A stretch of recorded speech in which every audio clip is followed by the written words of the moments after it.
Problem number 6 को देखो।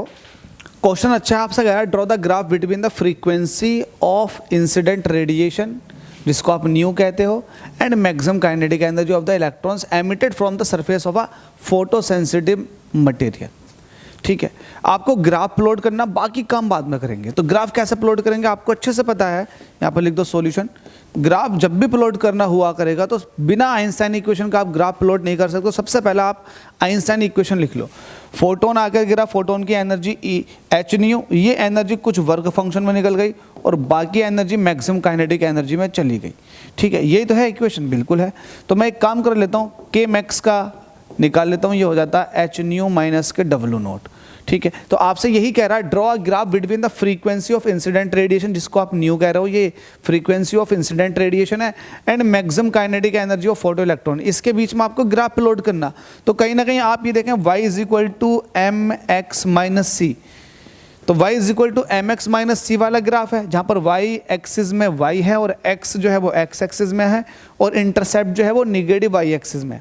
तो आप y is equal to M X minus C के अकॉर्डिंग आप देखेंगे कि y एक्सिस पर जो आएगा वो आएगा के मैक्स, और वहीं m जो है वो स्लोप का काम करेगा, और फ्रीक्वेंसी जो है वो x एक्सिस पर है, तो मतलब ये फ्रीक्वेंसी वाला एक्सिस हो गया। तो ग्राफ प्लॉट करेंगे तो ये कहीं ना कहीं कुछ इस तरह से आएगा, ये कुछ इस तरह से ग्राफ आएगा। देखो y ये है और mx ये हो गया, और ये आपके पास c वाला पार्ट हो गया। तो c जो है वो इंटरसेप्ट है निगेटिव y एक्सिस पर, तो ये आ चुका है। अच्छा, c की जगह क्या है, ये w नोट है। ठीक है, ये फ्रीक्वेंसी वाला, ठीक है, तो ये आपके पास थ्रेशोल्ड फ्रीक्वेंसी न्यू नोट कहलाएगी। तो आपसे कह रहा है कि ठीक है आपने ग्राफ प्लॉट कर दिया, अब बताओ state clearly how this graph can be use to determine Planck constant. तो इस ग्राफ की मदद से आप प्लांक कांस्टेंट कैसे निकालेंगे। तो प्लांक कांस्टेंट आपको पता है स्लोप से निकलेगा।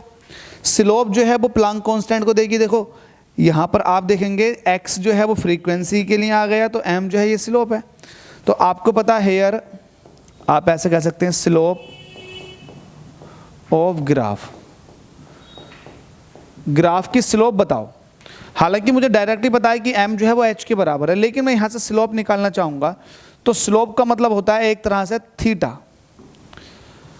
थीटा तो ये होता है परपेंडिकुलर अपॉन बेस। तो परपेंडिकुलर पे आपको दिखाई दे रहा है वर्क फंक्शन और बेस में आपको दिखाई दे रहा है न्यू नोट।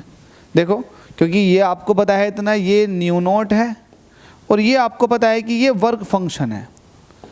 तो कहीं ना कहीं परपेंडिकुलर अपॉन बेस, क्योंकि जब भी आप स्लोप निकालते हो तो स्लोप जो होती है वो एक तरह से टेन थीटा होता है। Perpendicular upon base nu naught upon और W naught upon nu naught. अब डब्ल्यू नोट क्या होता है ये आप बता देंगे जल्दी से। डब्ल्यू नोट हो जाएगा वर्क फंक्शन है ये, तो आप इसको चाहो तो तोड़ के लिख लो कुछ इस तरह से, H new naught upon nu note. तो न्यू नोट से न्यू नोट कट जाएगा तो ये एच निकल कर आ जाएगा। तो कहीं ना कहीं प्लांक कांस्टेंट जो निकालोगे आप वो W naught upon nu note से निकालोगे ग्राफ पर। मतलब ये वाला आपको ले लेना है वर्क फंक्शन, और ये इसकी वैल्यू ले लेनी है और इसकी वैल्यू ले लेनी है, इन दोनों का रेशियो निकालोगे तो प्लांक कांस्टेंट आपको मिल जाएगा। पहला पार्ट तो यहाँ से खत्म। दूसरा आपसे पूछा है कि वर्क फंक्शन कैसे निकालोगे मटेरियल का। तो भाई ये जो इंटरसेप्ट है वाई एक्सिस में, वो भी निगेटिव वाई एक्सिस में, ये वर्क फंक्शन को बताता। तो इसका सेकेंड वाला पार्ट जो है आप ये वाली बात ऐसे कह सकते हैं, intercept on negative Y axis gives, क्या दे रहा है ये बताओ, गिव्स वर्क फंक्शन। ये वर्क फंक्शन देगा।